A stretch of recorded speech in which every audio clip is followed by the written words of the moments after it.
Sylvia, we are completely unsupervised today. That is so scary. Our producer Ted is not here.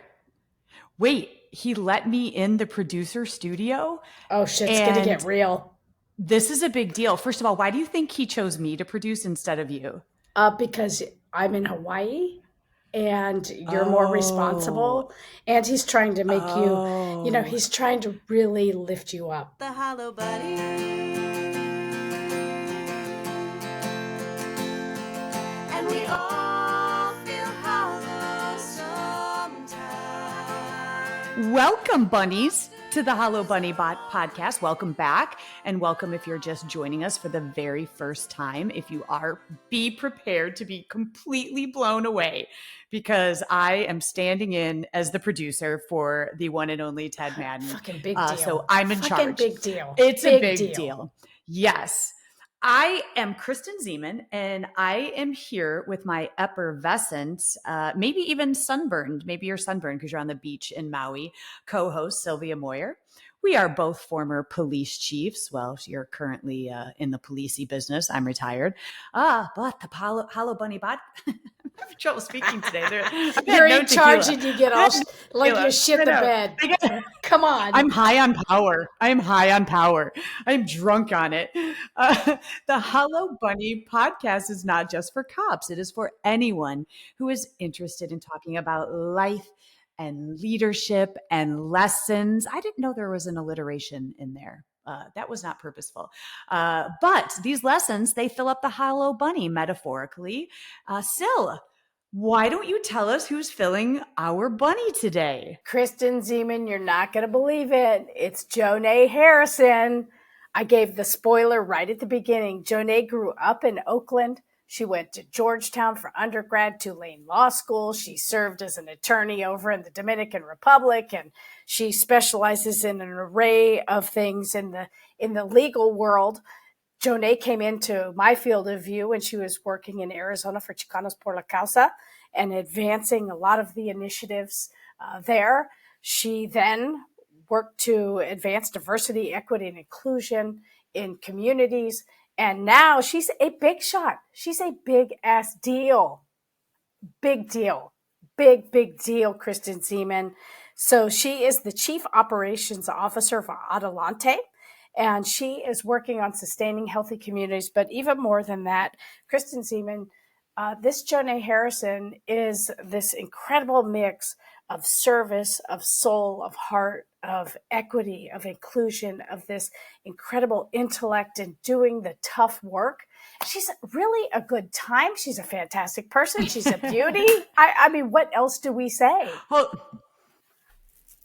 it's over. We're just done. Thank you for having me. Good night, ladies. It's all true. Everything she said was true. I need to say nothing more. Yeah, exactly. How can you can't even just stop talking? No, just literally stop talking right now. That was beautiful. I mean, wow. We got to talk about how I met Jonae. So I was a police chief at the time. I was speaking at a community event. Jonae challenged me. We had an interesting interaction. I knew this woman is somebody you shouldn't mess with because she wants to know the truth. We connected offline and really started churning on some issues that make a difference in communities and in communities of color. And so she challenged me. We had a mutual respect and understanding. At least I respected and understood her. She was challenging my shit. It was mutual. But how could I not immediately love this human being? So Jonae, you get to meet Kristen Zeman. Kristen Zeman, nice to meet you both.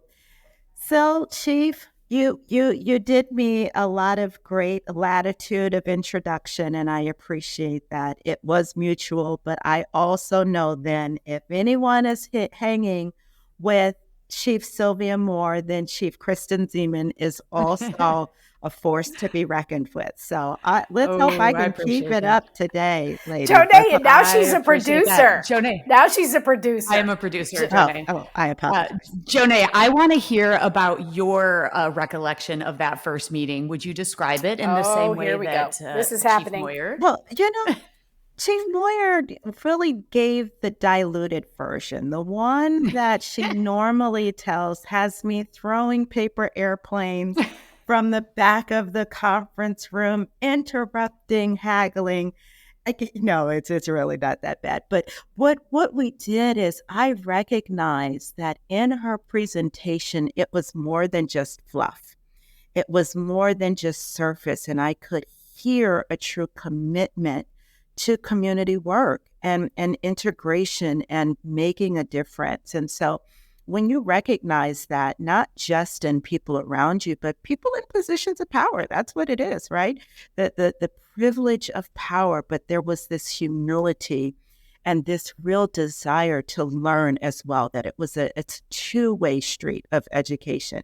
I figured I could roll up my sleeves with Chief Moyer and make some good things happen. And didn't know at that day that our journey would come together, but it certainly did. And don't regret it for one moment. Oh, Sylvia, it sounds to me like you are a solid bunny. This is exactly what we're talking about. And if I may, though, I would love to just pull that thread before you start launching questions. So, but when you just said, the power, use of power, it strikes me as that people in those positions, and you can call them power, but it doesn't necessarily have to be a bad thing. Sometimes we have this negative connotation of the powerful, but if you use your power for good and not power over, but power with, that's what matters. So that's it's wonderful for me to hear about your background together and the difference that you both made. Absolutely. There's power, there's empowering, there's distributed power. There are all of the things that can come from power. Really, when you even talk about allyship and knowing when to fold to a more powerful voice, it does not mean that it's an antagonistic or a positional power perspective. Wow. It is who has the voice in the room and who has the right voice to carry the message, and being humble enough to sit down for that as well. I think being nimble in leadership like that, I saw that from Chief Moore, who empowered me in many ways, said, this is a person that I think can speak to this message. And I think that's an example that many of us in leadership can honor and model. Oh, wow. Come on now. All right. Well, thank you. Super humble. This is really about amplifying this amazing voice that you have, this work that you have. You've already given us stuff that listeners of the Hollow Bunny podcast often pull over and write some of this stuff down. So they're going to be writing down some Jonae Harrison wisdom here. So Jonae, let's go back to starting with this story about how you grew up in Oakland, and how did that inform kind of your view of the world? Oh my gosh, this answer as each year goes by really changes for me. Right? Because the Oakland and the Bay Area of today versus the 70s, the 80s is completely different. And so even how it informs in both positive and negative ways, it's really extraordinary. So I will say, I love to tell people I didn't grow up in today's Oakland, that there were runners in the streets. If you were running, it usually was because you were running from something.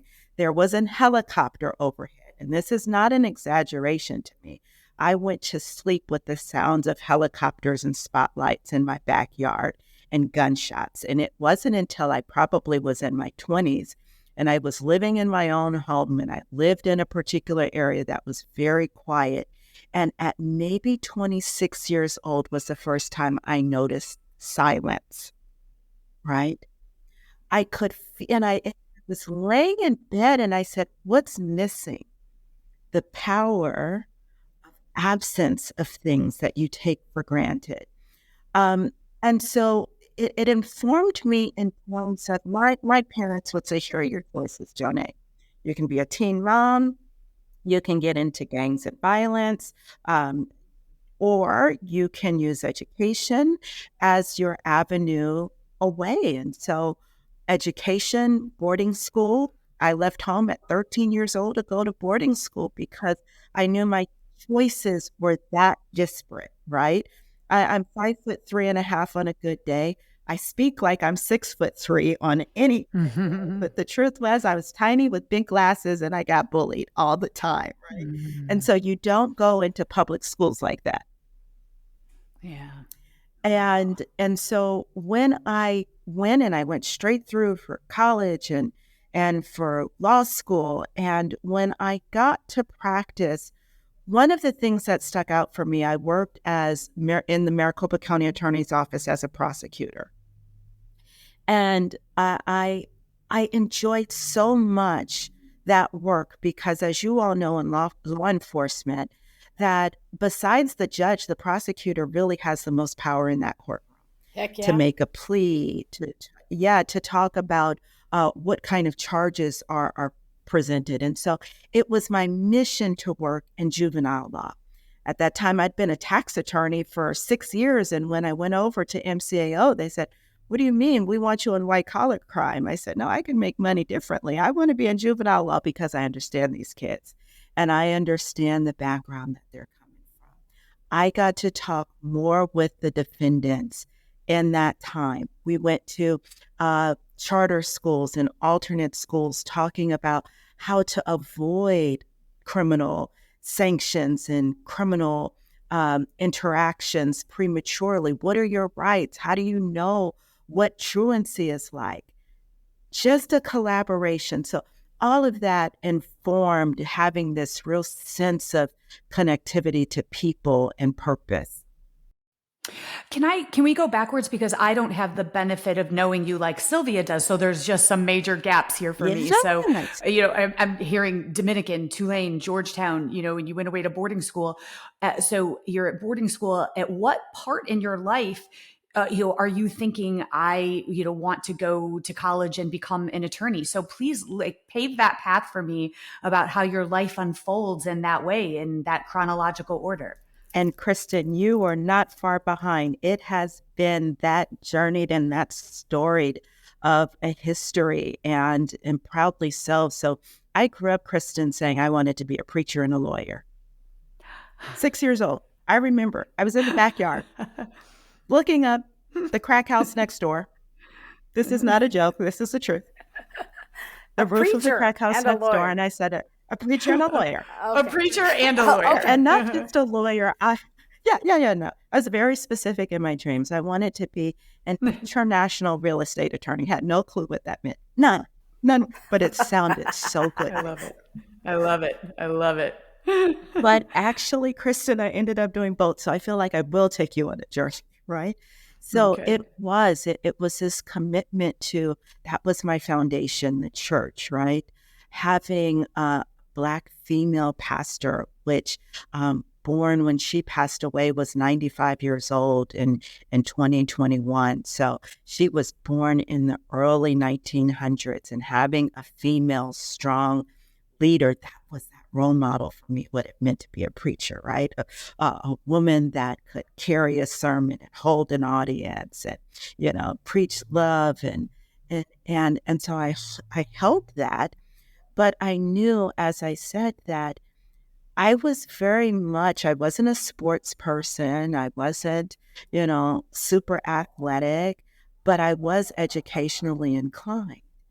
And so there was a program called A Better Chance that took students of color out of the inner city and placed us in the top prep and boarding schools in the country. Wow. And that program actually still exists today. Yeah, it's a phenomenal program. And the only caveat that my parents gave me was that because I started high school at 13, they would not let me leave the state of California. So I went to an all-girls boarding school right in the Bay Area, San Domenico, which is now co-ed, and I voted against that, but we're not talking about that, are we, Kristen? Next one. Yeah. That's part two. Boys are distractions. Version 3. I didn't even realize there were no boys until my sophomore year because there was no competition. Like, I was the most brilliant. Duh. Right? Duh. Right. Oh, wait, hold on. Oh, man, I missed it. See, I was trying to... Producer Ted. I was trying to do a drum joke, but this is just my first day, so go ahead. So, but Christina and still knows this, I never lost sight of that duality. Yeah. And so I went straight through to college, a Spanish and English double major. And I wanted to see, based on that background, whether Spanish-speaking countries of African descent, like in Cuba, like in Panama, like in the Dominican Republic, had similar cultural connections as those African Americans that lived in the South. And so my dad and his family were from New Orleans. Everything from colorism to religion, all of the aspects of the full African American life, whether that was mirrored in Spanish speaking countries of African descent. And so I went down to the Dominican Republic as a part of my study abroad. And I studied that. I wrote a portion of my law school. One of my classes was about that very thing. Law in the Dominican Republic, color in the Dominican Republic, and how we see some of the similarities, even like familial relationships. And so I went down to the Dominican Republic, then came right back up, finished undergrad, and went straight to Tulane, where I went in and came out in 3 years and started practicing. I mean, I'm tired, Kristen. That is 12 of the Right? Our bunny's tired. Our bunny's tired. That's all I just need validation. It's okay to be tired. Yes. Bunnies can be tired. That's when they start melting. So, we've got to just get you solid again. It's fine.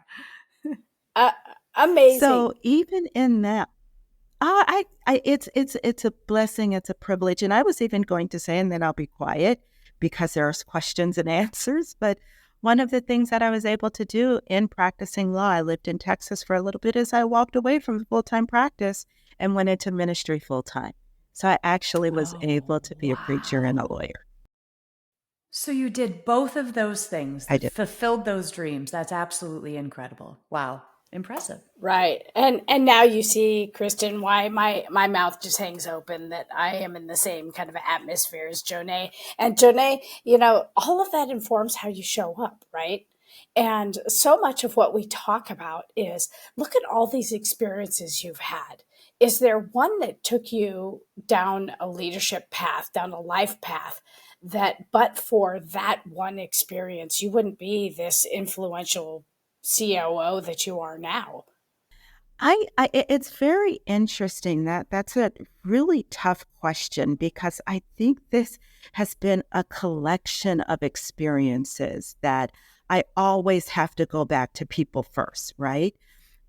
We talk about it. You can talk about law.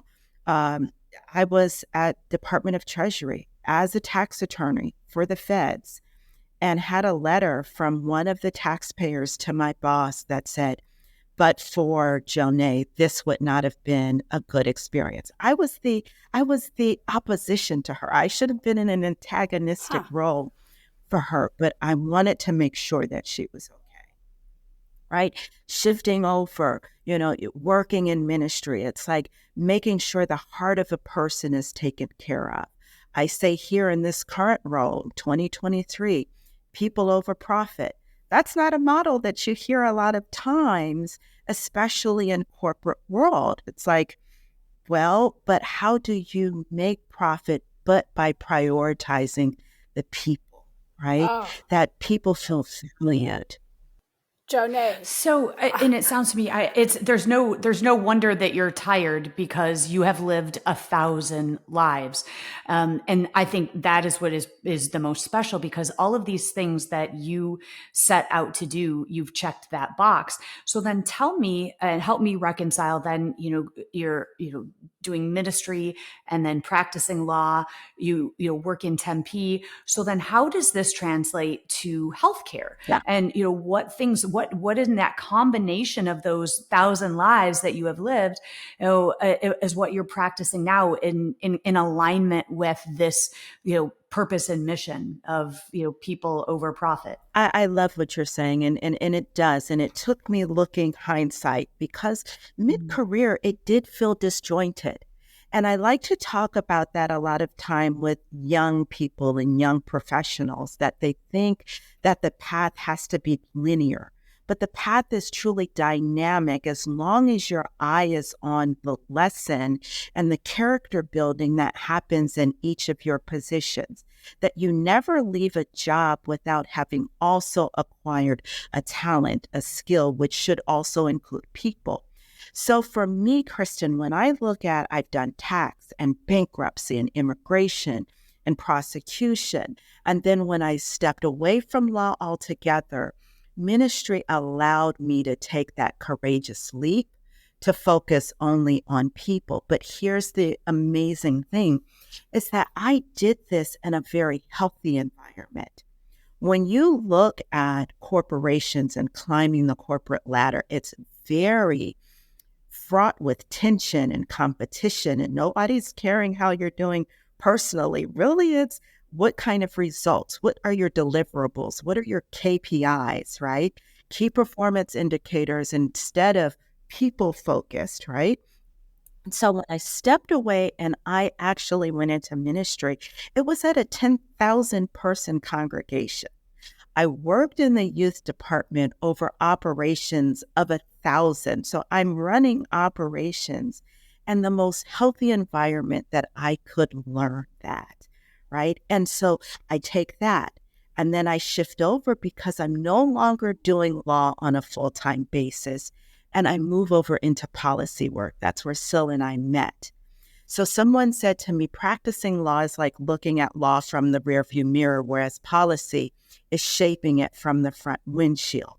So here we've got some themes. We've got rear view window policies, litigation, championing, advocating. We've got ministry that's looking like serving people and how are people doing and understanding how people shape this world and how they show up in the world based on the condition of their heart. You take that and you take policy work. How do I look at equitable policies, distribute them across an entire city, knowing that people are struggling, their hearts, their finances, their environments are struggling, meeting them where they are. And then understanding that work like community development, making sure people have the right places to live, the right access to transportation, the right access to education, the right housing for them, especially within post-COVID environment. That's what you call the social determinants of health. Healthcare is not just how we show up in our bodies and our minds, but what is the ecosystem in which we live that determine our lifespan. So when I began to transition here to Adelante, that put all of the pieces together. I came on as their general counsel.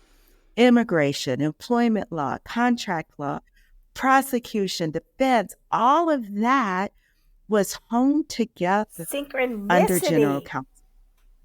There it is. I didn't understand it in the process. It makes sense now. Okay. So Kristen and I have been talking about this Marshall Goldsmith book, An Earned Life.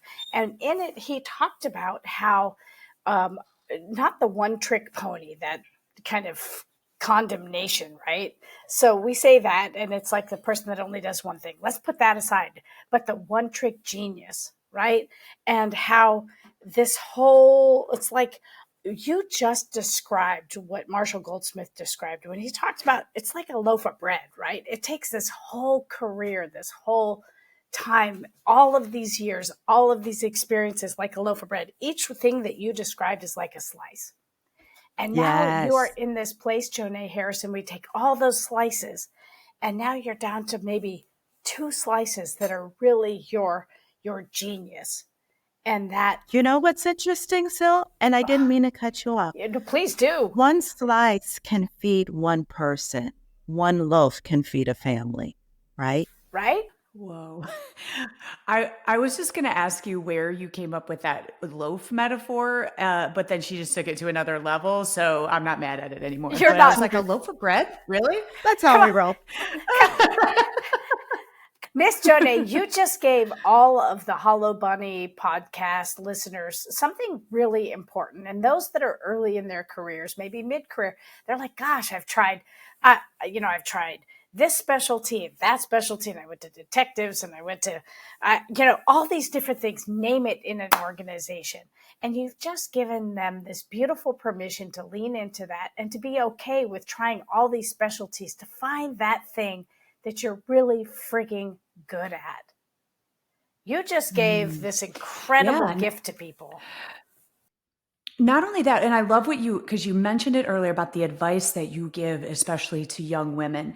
And it reminded me a lot of Sheryl Sandberg's book, Lean In, when she describes our careers, notably as these quote ladders, the ladders we climb in our career. I don't know why that's happening. The ladders climbing. She just gave herself confetti. Instead, she just gave herself freaking confetti. I don't know what's happening. Bullshit. I don't know how to work.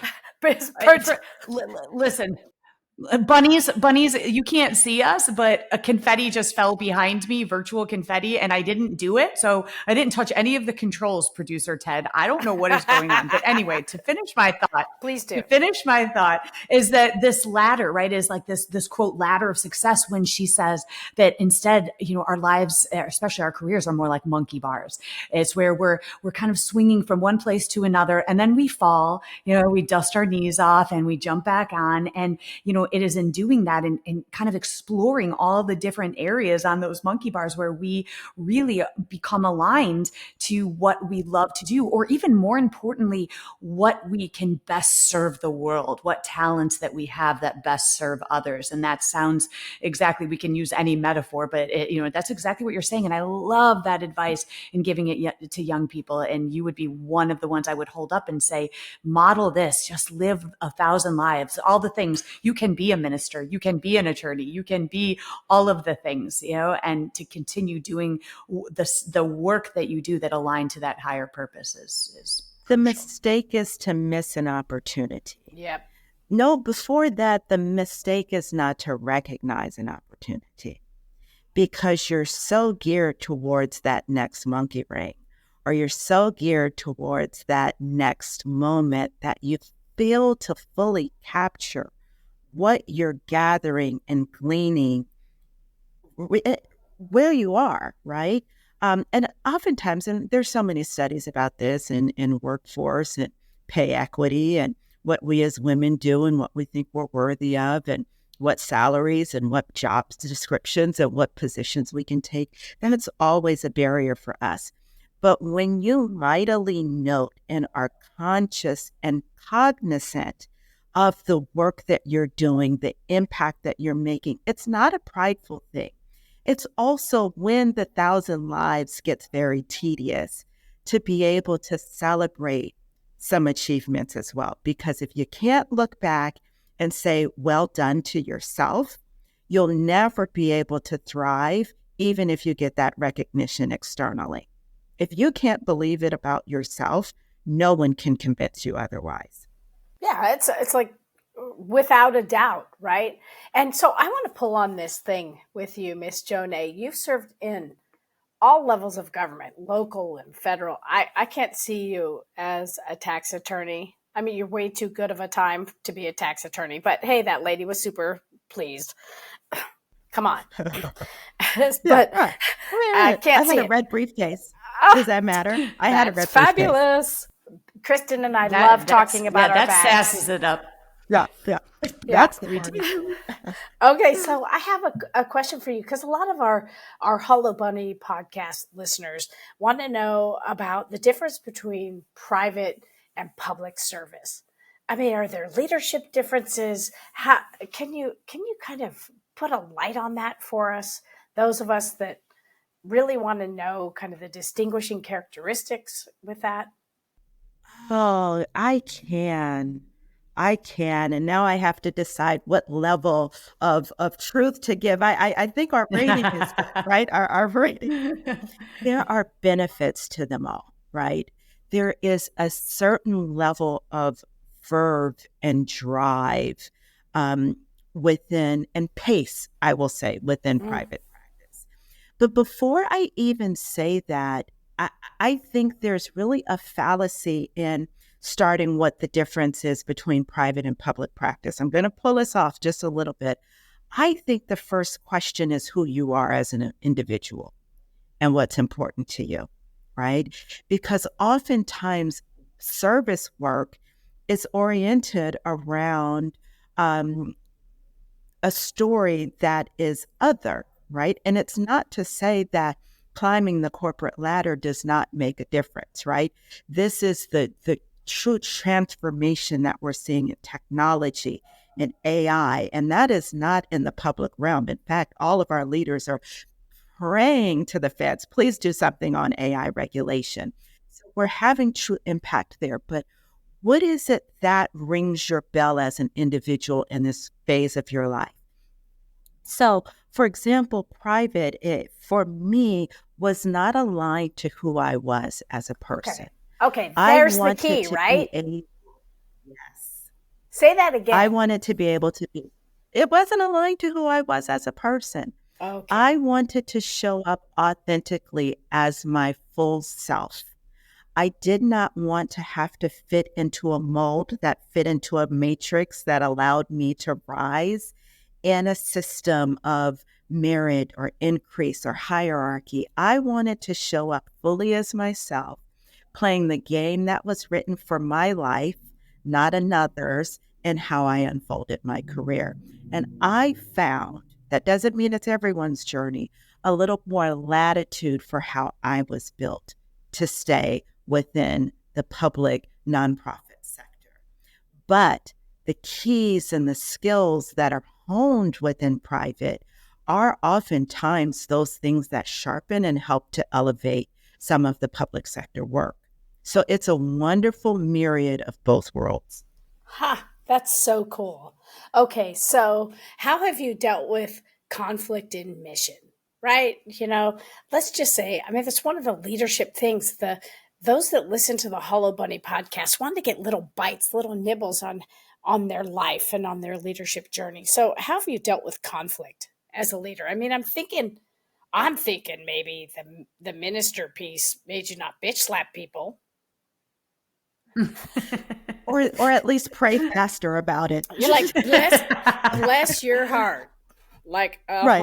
That means like, screw you. Okay, got it. But I am a work in progress. Aren't we all?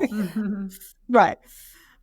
What's interesting, I really think a part of the time post George Floyd, right?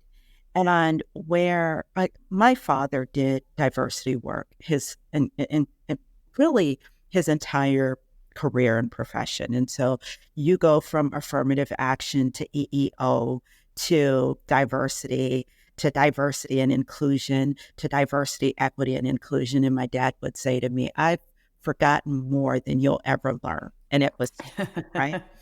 But in this very tense post-George Floyd national and international interface, there were small wins that you try to make that are sometimes because of newness, sometimes because of the need to educate and inform and really blend together people that have common interests and common goals, that the conflict sometimes can be resolved in acknowledging the smaller wins. Okay.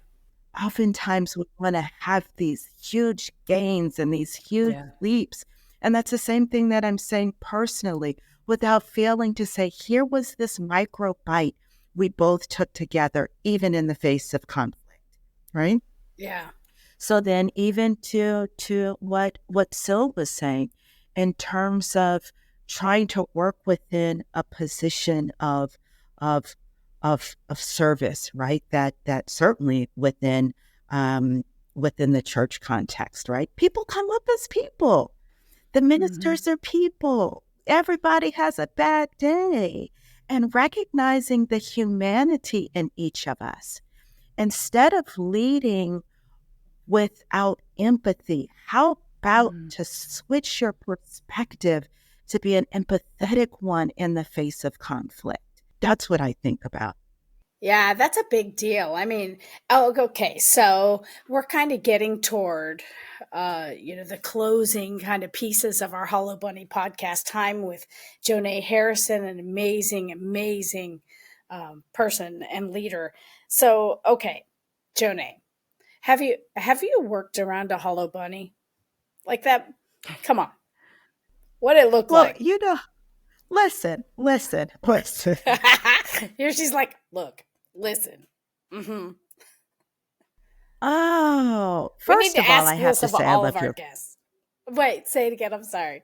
First, I have to speak to the logo because it just spoke to every just ounce of me. I'm like, yeah, that's the first thing I want to do when I'm giving anybody. I bite the head off. You all do it nicely with the ear. I bite the head off, and I'm like, what's on the inside of this? Yeah. What is made on the inside of this, and is Savage. it worth my? Are these empty calories like gonna be That's good right. for me? That's Right. right. Yeah. But yeah, I think I have worked for Hollow Bunnies, right?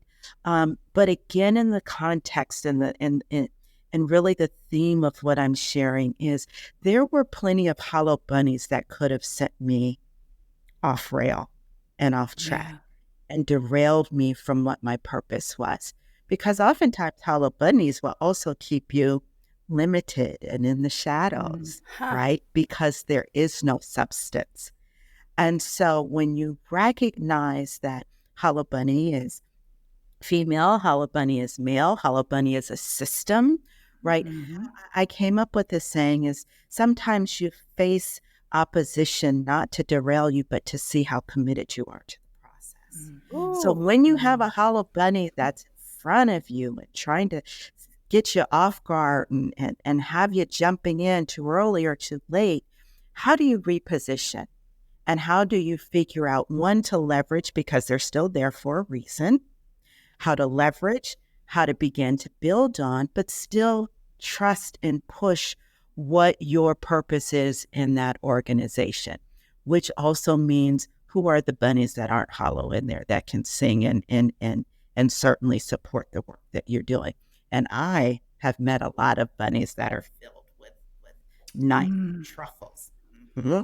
Oh, I love that. And there is such a lesson there for our listeners who, as we know from having personal conversations, that they're trying to be derailed by some hollow bunnies, those who take credit or even just try to push them off the path altogether. And as you said, that opposition really does make you question your commitment to the cause. And then you double down on the cause that you believe in and you continue going. And I love that the most when you say, then you look for other solid bunnies to do the work with. That is the most powerful thing I think I have heard in relation to our ridiculous little metaphor. And I love it so much. Thank you for being here with us. Thank you for having me. Chief Moore is one of my solid bunnies. So I'm happy to hop along with you and clearly meet you, Kristen. I hope there were some valuable nuggets in there. And next year will look different for all of us. We will learn something else to fill our bunny. And Absolutely. Jonae, thanks for being a bright light in this fight. world. Bright light in this world, fighting the fight. You're gritty and you're just remarkable. Thank you. I have one final question then. Will you be pursuing international real estate once we get off this Zoom, this podcast? Listen, I think owning international real estate sounds a little better at this point. Okay. Well, I was just thinking, what a slacker. I mean, you really haven't checked that box. So, maybe you can come back on when you've got more to report. You know what? I did do a little bit of Foreign Corruption Practices Act out of Mexico, and there were some real estate deals in that. So maybe I'll jump. Okay. Check. Okay. Check that box. Okay. Well, we're watching thank you so much for being here. I'm watching you both. Well, thank you. And everyone, thank you as always for joining our podcast. This podcast is usually produced by Ted Madden, but he's incarcerated. We're going to go bond him out. After this podcast, because I am the producer of this podcast, which is why everything went wrong behind the scenes. The song that you are about to hear was written and performed exclusively by my handsome and talented son, Jake Zeman, and his accomplished friends. If you like our podcast, and how could you not? How could you not like our podcast? So if you do, subscribe, like, review, and tell everyone you know about it. If you didn't like it, what do you know about podcasts or literally anything? Shit. Everyone, keep filling your own bunnies with substance, and please keep adding substance to others. Bye, everybody.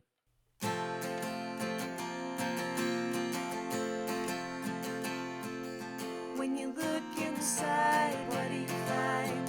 Are you content to fall behind? When you lose your way and you've lost your why, have courage and get ready to fight the hollow bunny.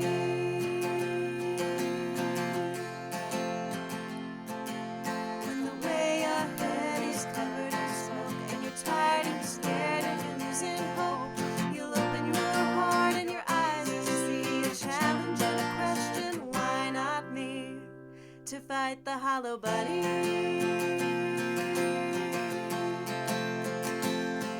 And we all feel hollow sometimes, but the monsters are only in your mind. It's a tough pill to swallow, but if you're brave and kind, you'll be alright. If you fight the hollow bunny.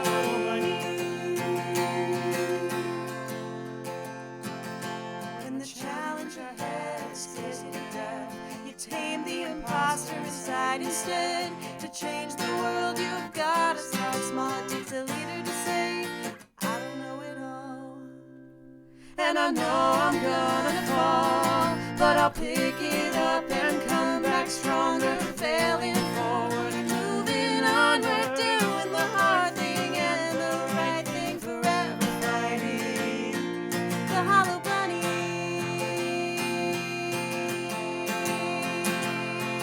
And we all feel hollow sometimes, but the monsters are only in your mind. It's a tough pill to swallow, but if you're brave and kind, you'll be alright. If you fight the hollow bunny.